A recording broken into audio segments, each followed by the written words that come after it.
Thank you, Willow, for the kind introduction. And first off, good morning, everyone. Appreciate the opportunity to be here with you today. Really interesting topic that we've all kind of gathered here for yesterday and today. A really good discussion yesterday.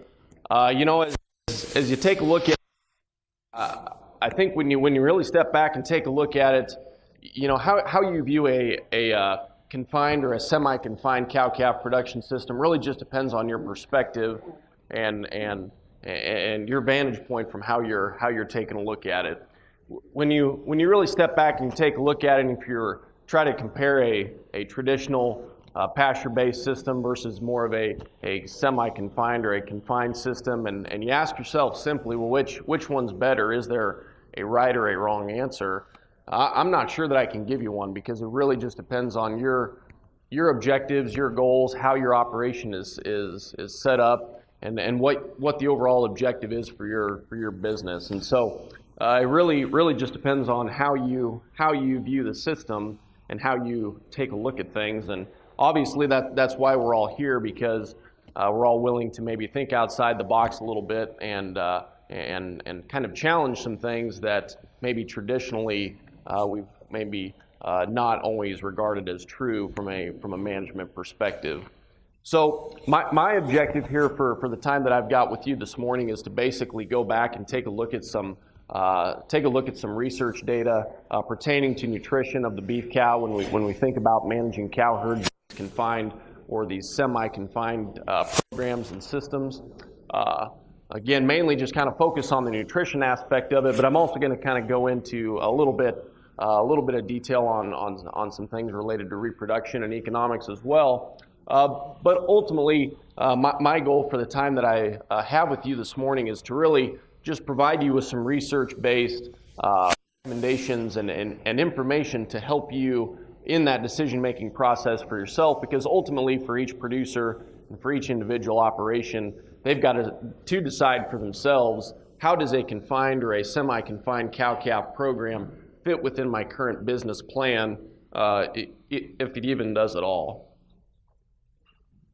And I'm not going to spend a whole lot of time on some of these few things here this morning just to get started with, because a lot of this was covered yesterday. But obviously, when you take a look at the types of situations that we would think about for a dry lot or a semi-confined or a confined cow-calf program, obviously if we're limited in terms of the availability that we've got for forage and pasture ground for grazing, that's obviously going to be a big reason why we might take a look at this kind of program or situation.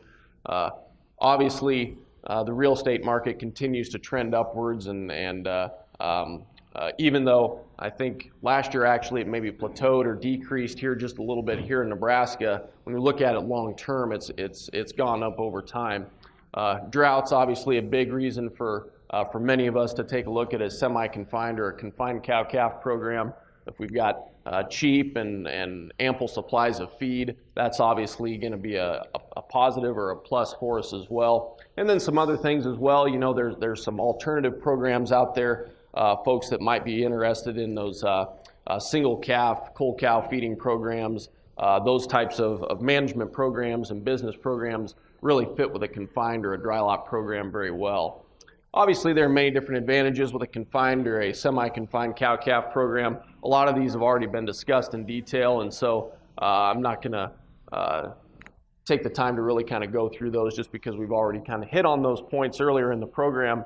But I do think it is important for us to really kind of recognize some of the challenges or maybe some of the disadvantages of a cow-calf program, because it's been my experience and kind of my understanding when I visit with producers and look at these types of programs, I really do believe it requires a pretty high level of management for this to be done correctly. And those that do these types of programs, I think, would agree with me on that. And so I do think it's very important for producers, when they take a look at this type of program, to understand that your management level might require to be maybe just a little bit higher than maybe what it's been in the past, or maybe what you're typically used to doing. Obviously, because you've got to pay a little bit closer attention to our nutrition program, our daily management and care, those types of things, when they're in our control, when we're taking care of those animals and making those decisions on a daily basis, all of a sudden now those decisions that we make become a little bit more important, right? So, you know, when you really step back and you take a look at it from a nutrition standpoint, I think the most fundamental or the most important thing that we need to recognize is that the nutrient requirements of that beef cow change throughout the year depending on her production cycle, right? So I think when we first talk about beef cow nutrition, this is really the most important thing that we really need to just keep in the back of our minds and think about when we think about putting together these nutrition programs for these cows in these confined or semi-confined systems.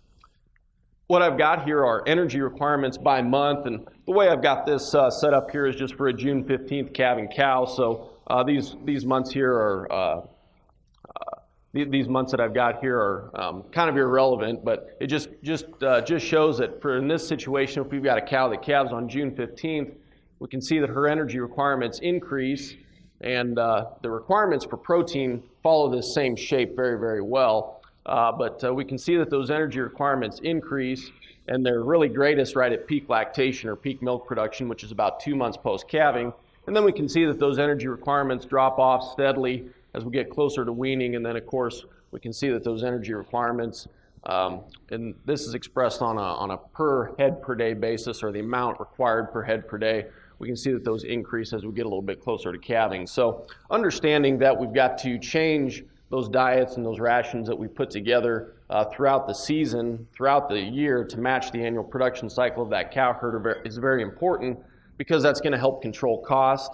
You know, if we're feeding a diet that's designed for a lactating cow when she's gestating or when she's in mid-gestation, obviously we're going to exceed her requirements, but we're also going to be adding more costs into the system. So it's important from a biological perspective, just in terms of managing the nutrition on these cows, but it's also important in terms of managing the costs and managing the economic side of this equation as well.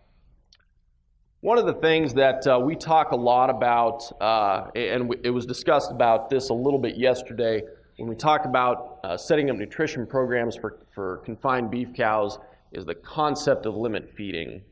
And I'm going to take a little bit of time here to talk about limit feeding with you this morning, because for most feedlot producers, you know, feedlot guys understand limit feeding because they've just been accustomed to that. Most of them have probably limit fed cattle at one point or another. But I would say for most cow-calf producers, limit feeding is kind of a foreign concept. And so it was discussed a little bit yesterday, but I kind of wanted to just kind of reiterate a few important points when we talk about limit feeding. So when we're talking about limit feeding, we're talking about restricting intake on these cows or on these females to a level less than they would typically consume in a normal situation, right?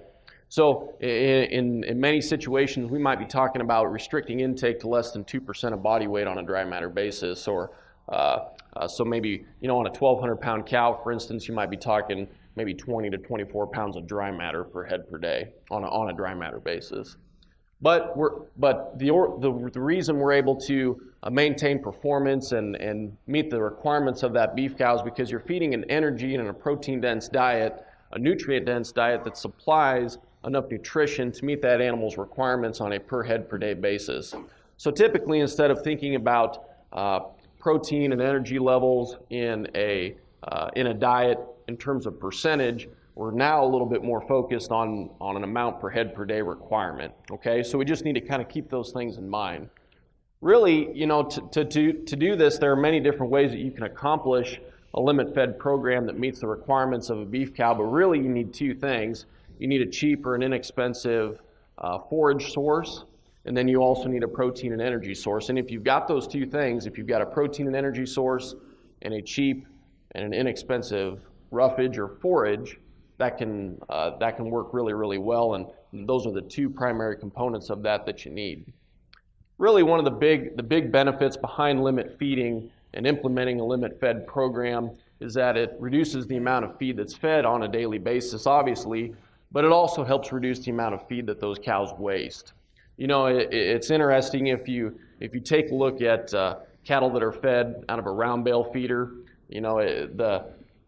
Many people have taken a look at that over the years and have documented lots of different times that cows will waste 30 to 40% of that forage out of a round bale feeder. Well, with the limit fed program, you can, because you're restricting intake, you're also going to reduce the amount of feed that's wasted on a daily basis, and that can be a significant savings to a cow-calf operation. One of the other things that I really like about a limit fed program is that it helps manage weight and body condition score on these cows. If we're simply, pouring the coals to these cows, as my grandfather would say, if you're just opening up the feed wagon and filling them as full as you can get them, it's pretty easy to make a cow gain weight and body condition score when you've got her in a confined situation, right? So just in terms of helping to manage weight and body condition score, a limit fed program can really, really be helpful. A few other things that I would kind of like to talk about in regards to limit feeding is that providing adequate bunk space is critical. Like Morgan said yesterday in her talk there yesterday afternoon, somewhere between 24 to 36 inches. 24 inches is good on a dry cow. Closer to 36 inches on a cow-calf pair is a good rule of thumb to shoot for.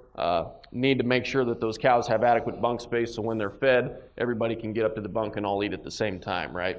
That's the main concept behind limit feeding.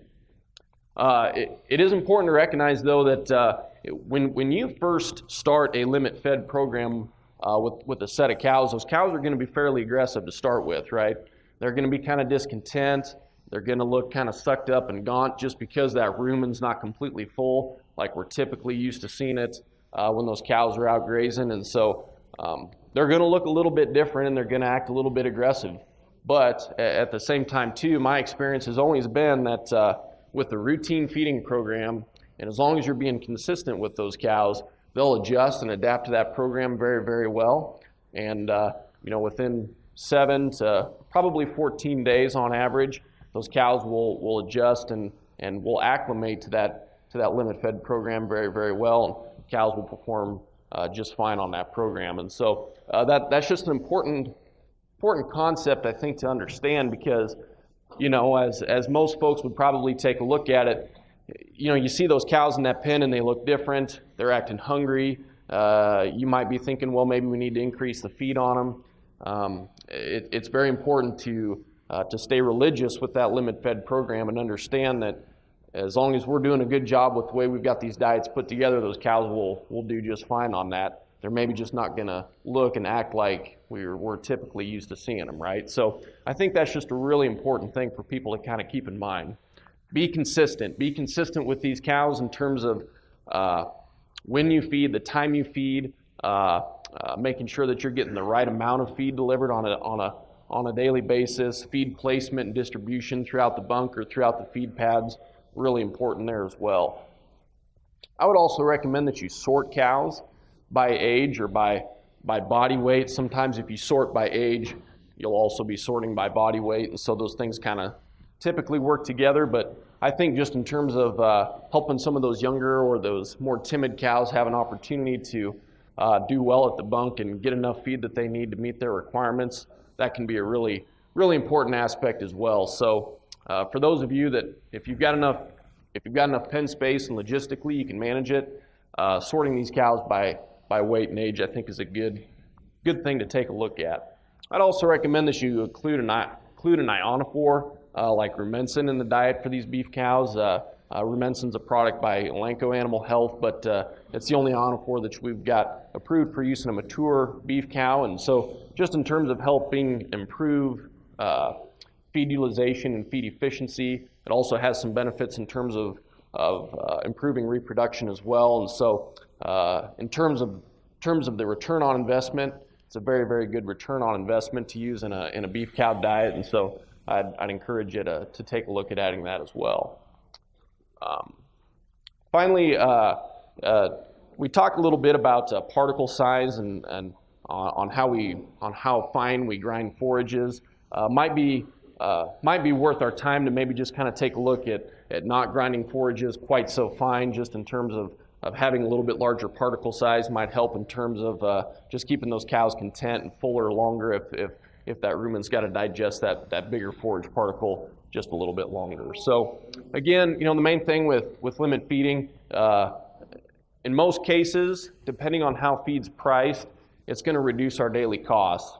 It does depend on the price relationship with that feed, but in most cases, a limit fed program for a beef cow is going to help decrease our daily costs on a per head per day basis. So pretty big economic savings.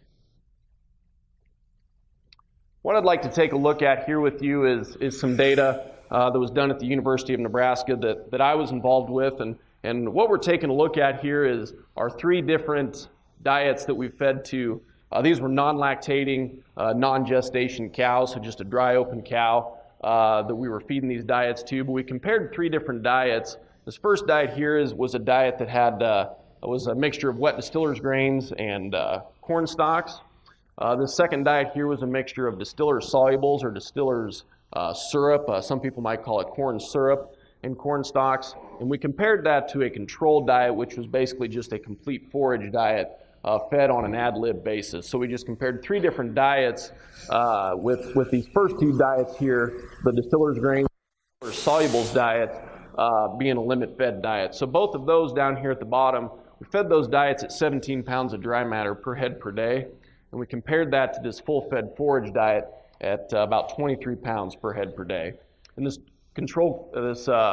full-fed forage diet, I believe it was corn stalks, grass hay, and alfalfa haylage is what was in that diet.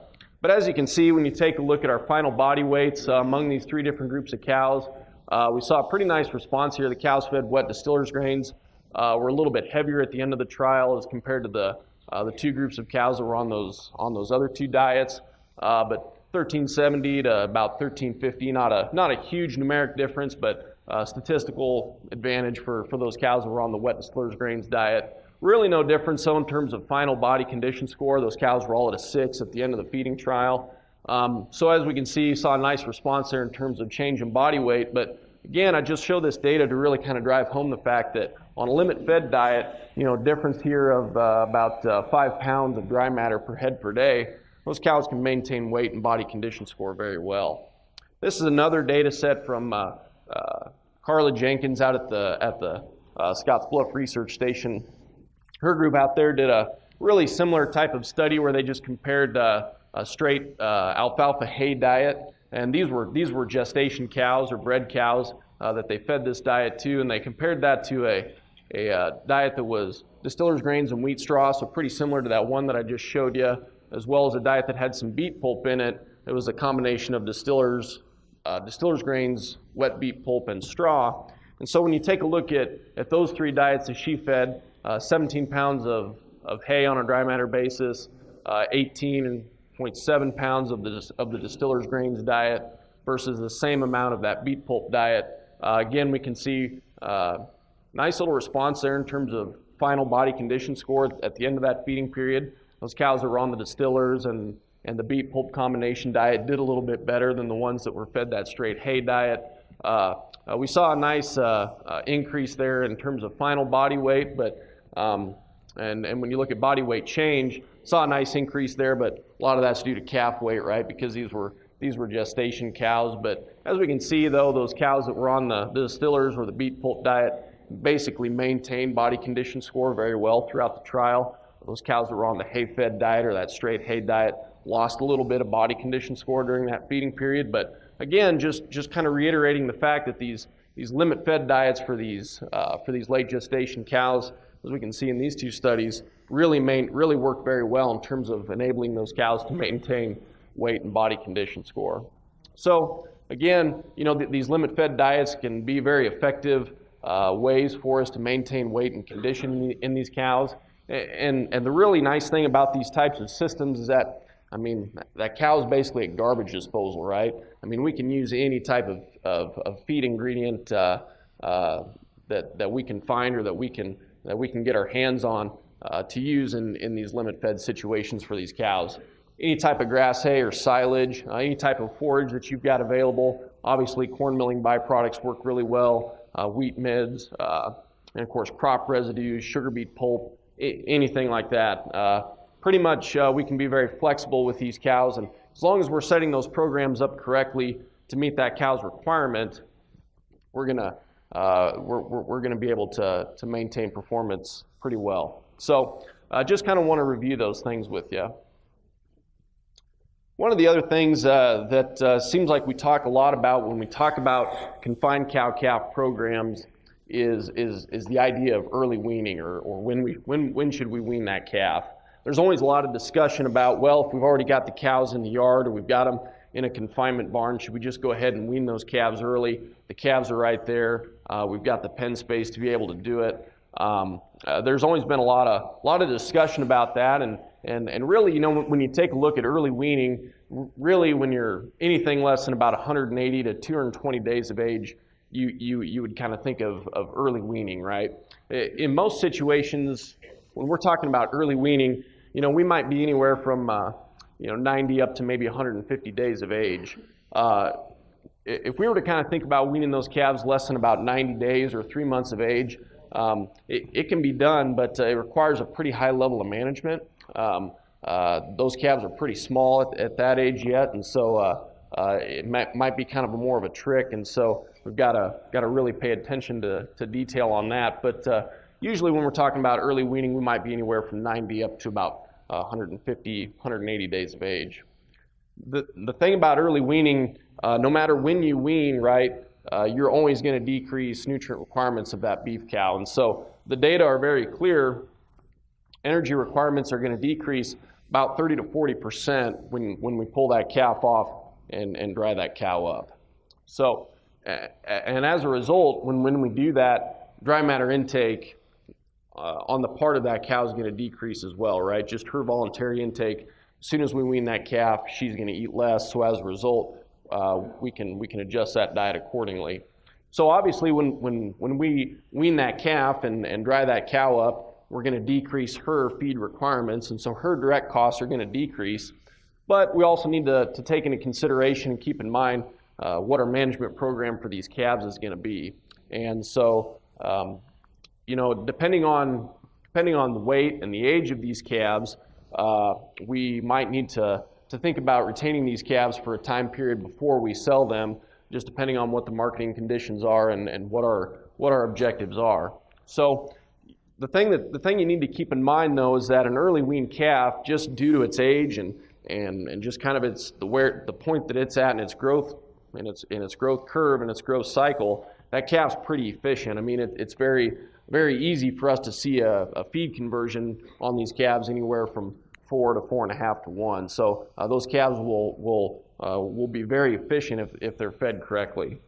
So one of the things that we wanted to take a look at was, is it necessarily more efficient from a feed savings standpoint to wean that calf and feed that calf directly versus feeding that calf through the cow? And so this was some work that I was involved with at the University of Nebraska, and that was our primary objective we wanted to take a look at, is if we're going to manage these cows in confinement, what's really the right time to wean these calves? Is it more efficient to just pull that calf off and feed it directly, or should we just feed it through the cow? And there's some data that would say that it's typically going to be more efficient to feed that calf directly. But one of the things we were wanting to take a look at is, well, what happens if you just feed everything the same diet, right? If you're wanting to keep everything simple and look at it more on the basis if you feed everything the same diet, does that same concept or same idea hold true?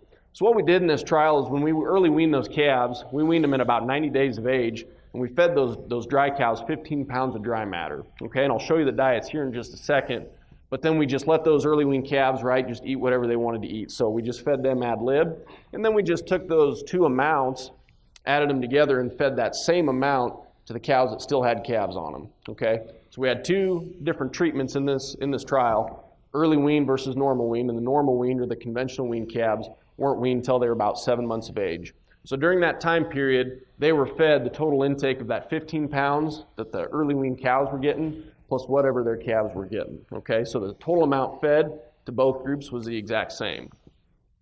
So when you take a look at these diets, It was replicated over 2 years and at 2 different locations, but just want to point out that those diets were about 55% distillers, either modified or wet distillers on a dry matter basis, and about 40% crop residue. We used either corn stalks or wheat straw in that first year. That second year, we had some silage, some corn silage in those diets, some distillers grains, and again, either corn stalks or wheat straw. So pretty high energy, pretty high protein diets, anywhere from 16 to about 19% crude protein, and right at about, on average, about 78% TDN on a dry matter basis. So as I mentioned earlier, so we weaned those cows, pulled the calves off of them, limit fed those cows 15 pounds of dry matter. And so that's what I'm showing here in these darker, these black shaded bars. So that's the intake of those cows. And this is as we go throughout the study. So from week 1 to week 17 is basically what this is showing. On top here, these gray or these kind of tan, I guess, colored shaded bars, that's the intake of those early weaned calves. So we can see that that intake is building as those calves get older and they get on feed, obviously. And as we go throughout the study, those calves get older, and as they grow, obviously, our intake builds and those calves eat more, right? So the total amount here is what those cows that still had calves on them up till 200 days of age, that's the total amount that they were getting.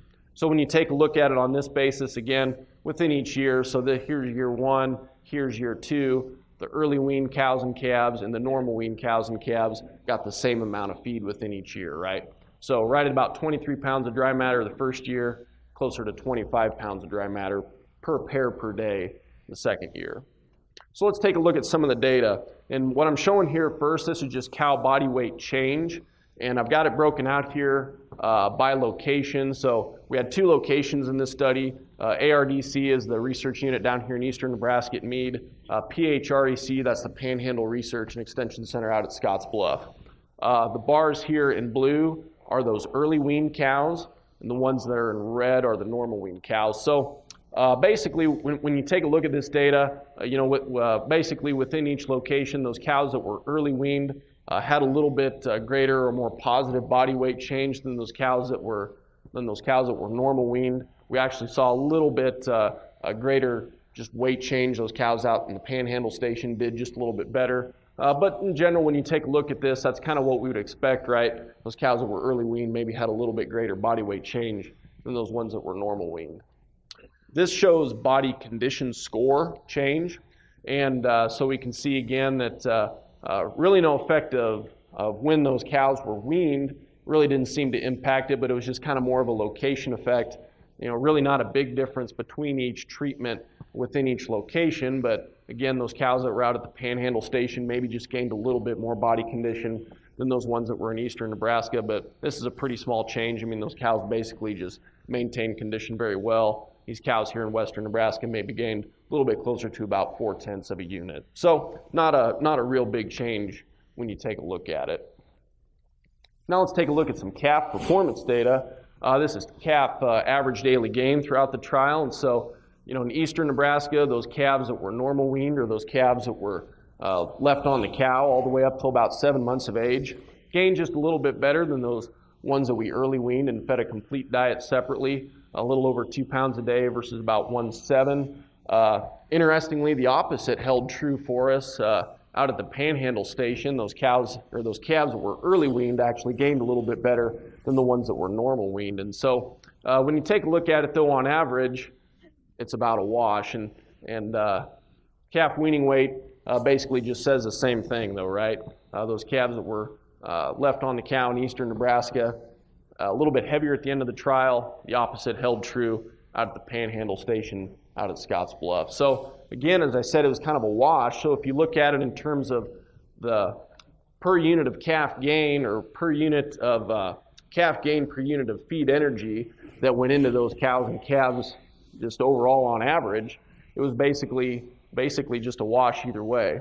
So, we really just really don't see a huge difference there. And so what we concluded from the study is that it doesn't necessarily appear to be all that more efficient to early wean that calf and feed them directly, okay?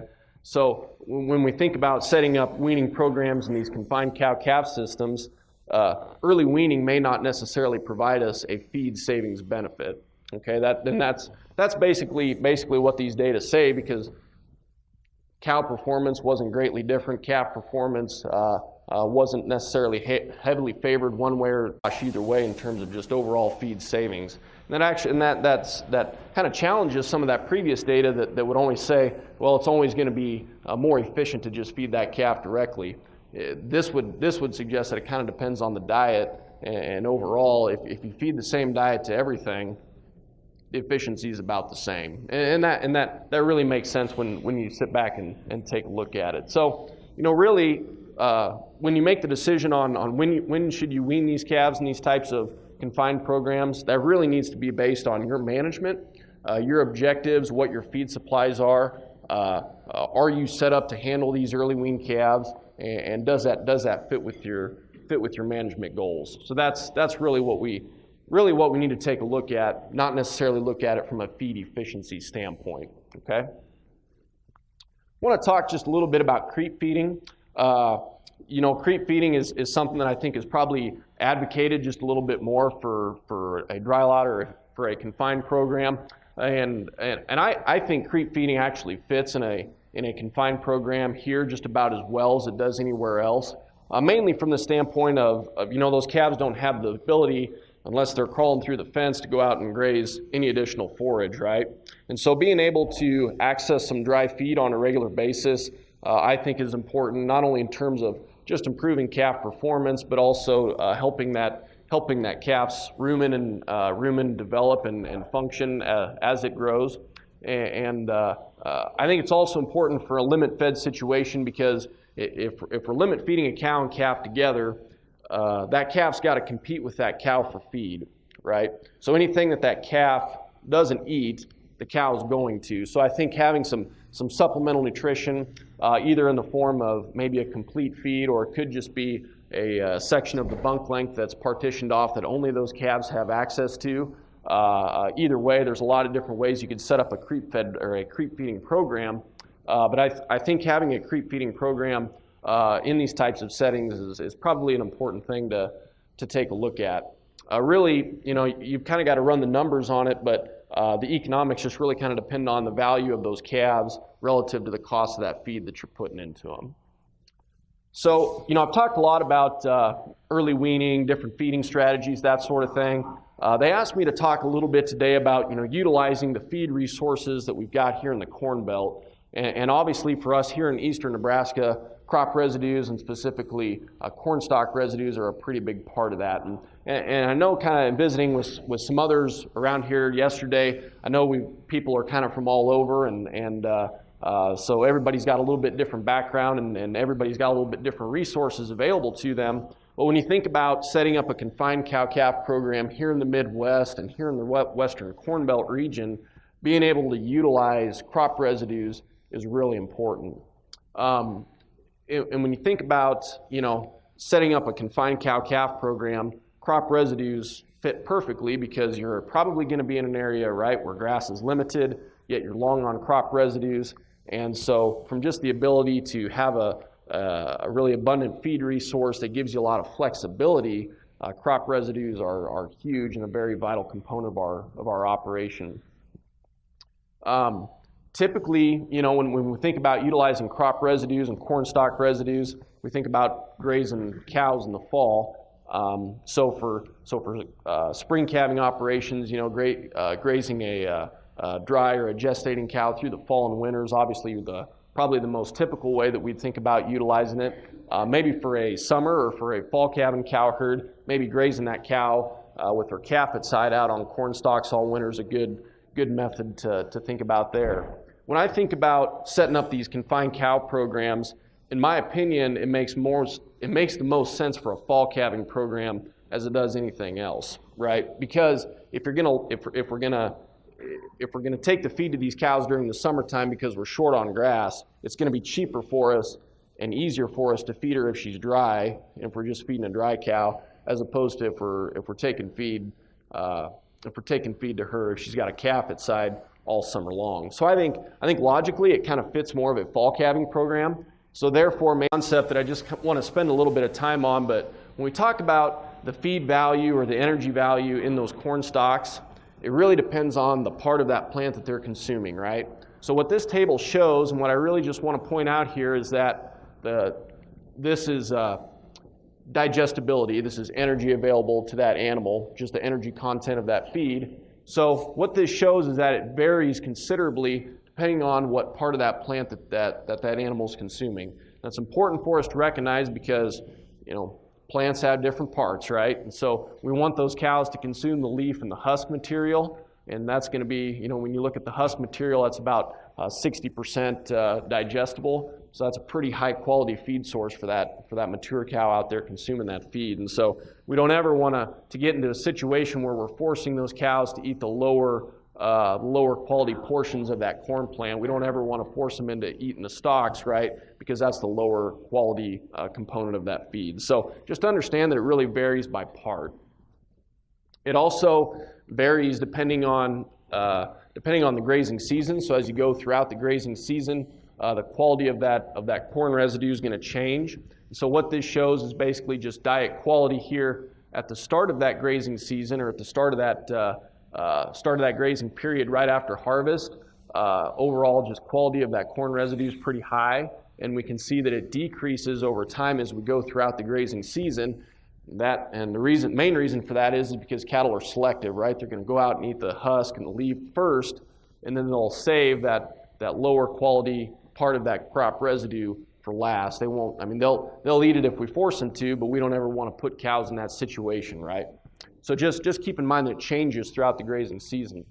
It's also important, and I know we're kind of through the corn stalk grazing season now with it being March, but when we think about grazing corn stalks and how we calculate stocking rate, it's all based on yield, right? So we can always just kind of go back and take a look at it that residue yield is proportional to grain yield, right? So as grain yield increases, the amount of residue or aftermath on that field increases as well. So our recommendations is that we would only remove about 8 pounds of leaf and husk material per bushel of corn yield. And so if we go through this calculation here, just real quickly, if we've got a corn field that yields 150, okay? So there's probably people thinking, well, we can get 250 on our irrigated, but let's just say for easy math, 150, and if there's 8 pounds of leaf and husk material that's available to us per bushel of corn yield, that's 1,200 pounds of residue per acre. If that beef cow is consuming 24 pounds of husk and leaf per head per day, per acre, we can get about 50 days per cow.